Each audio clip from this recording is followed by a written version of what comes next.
But now, let's talk about the other story that's dominating the headlines and been breaking over throughout the night. An armoured train carrying the North Korean leader Kim Jong is reported to have entered Russia en route to a meeting with President Putin.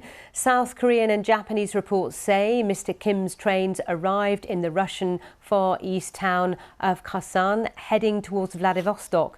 This is Mr. Kim's first trip abroad for 4 years. Our Seoul correspondent Jean Mackenzie has more on Mr. Kim's travel. Kim Jong left Pyongyang on Sunday afternoon in his famous armoured train. The United States believes that Mr. Kim is meeting Mr. Putin to finalise an arms deal, that North Korea has agreed to provide Russia with the ammunition and the artillery that it needs to fight its war in Ukraine.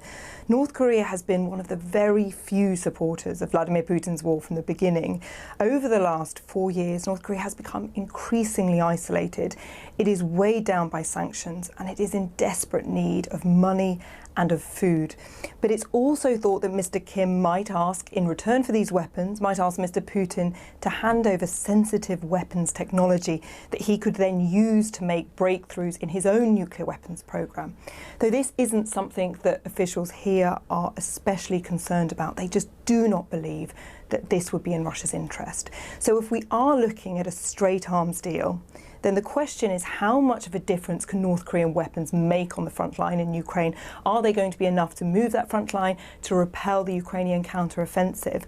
North Korea's weapons capabilities, its ability to produce weapons, is limited. And it is thought that North Korea will be reluctant to hand over too much of its existing stockpile, which it relies on for its own defence. So if anything, this is a political moment. It is a political show. It is these two countries showing the West, the United States, that they are prepared to work much more closely together now. It is almost a warning, in part, I'm sure, to the United States to say, do not support Ukraine too much. Jean Mackenzie there. Well, we'll be looking at this in detail in our business coverage because the Eastern Economic Forum kicks off today. This is a Russia-sponsored event. It's taking place in Vladivostok, and according to the Kremlin, the meeting with Kim Jong will be taking place at the conclusion of that event. So all that later in our business coverage.